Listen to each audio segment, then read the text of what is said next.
నేను ఈరోజు ఒక సింపుల్ అండ్ టేస్టీ మల్టీపర్పస్ చట్నీని ఇడ్లీ, వడ, దోశ అన్నింటిలోకి, రైస్లోకి కూడా, బగారాలోకి అన్నింటిలోకి సూపర్గా టేస్టీగా ఉండే చట్నీ రెసిపీని చూపించబోతున్నానండి. హాయ్ అండి, welcome back to my channel. ఈ చట్నీ కోసం కంపల్సరీ ముదిరిన కొబ్బరికాయ మాత్రమే తీసుకోవాలి. అలా తీసుకొని కొబ్బరి తీసేసి శుభ్రంగా కడిగి ముక్కలు కట్ చేసుకోవాలి. తగినన్ని పచ్చిమిర్చి వేయాలి, లేదంటే టేస్ట్ బాగోదు. ఇలా కట్ చేసుకొని స్టవ్ మీద కడాయి పెట్టి ఆయిల్ వేడి చేసి వీటిని అందులో వేసి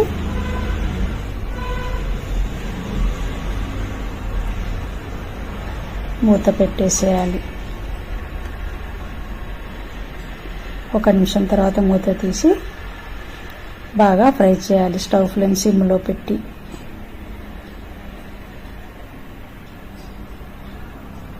ఇప్పుడు ఇవి ఫ్రై అయిపోయాయండి. కొబ్బరి ముక్కల్ని వేసేయాలి.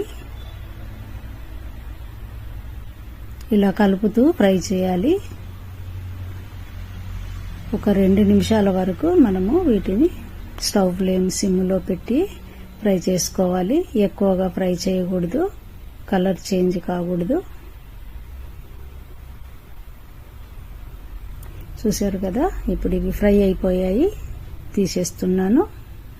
చట్నీని గ్రైండ్ చేసుకునే ముందు మనము మిక్సీ జార్లో కొంచెము వాటర్ పోసి ఒక 2 సెకండ్లు దీన్ని గ్రైండ్ చేయాలండి.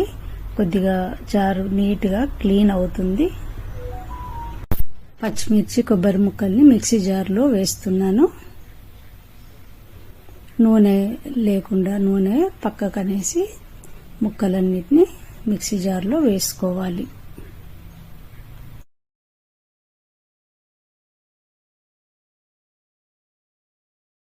సాల్ట్ చూసి వేసుకోవాలి. ఎక్కువ వేస్తే చట్నీ టేస్ట్ పాడైపోతుంది. కొద్దిగా షుగర్ కూడా లైట్గా ఒక 1 pinch షుగర్ వేయాలి. కొబ్బరి కనుక తీయగా ఉంటే షుగర్ వేసే పని లేదండి. ఇలా గ్రైండ్ చేశాక 1 కప్ వాటర్ వేసి బాగా స్మూత్ ఫైన్ పేస్ట్ లాగా గ్రైండ్ చేసుకోవాలి. చూడండి, ఇలా గ్రైండ్ చేసుకోవాలి.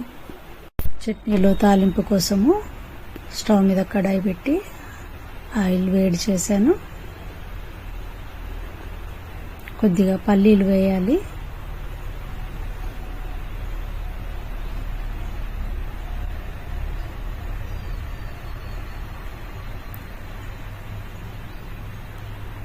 ఒక నిమిషం తర్వాత శనగపప్పు వేయాలి.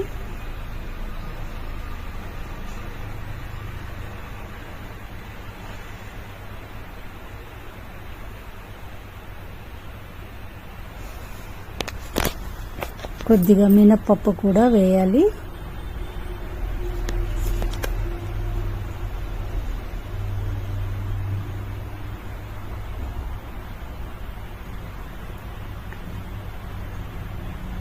ఒక ఎండుమిర్చిని ముక్కలు చేసి వేసుకోవాలి.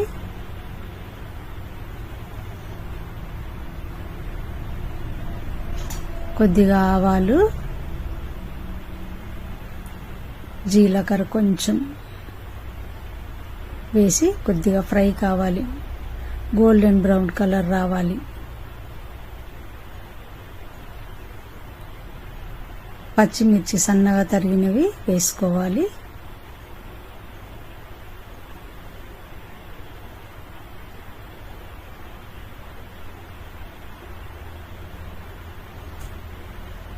ఇలా ఫ్రై చేసుకుని కరివేపాకు వేయాలి. తాలింపుని చట్నీలో వేసేయాలండి.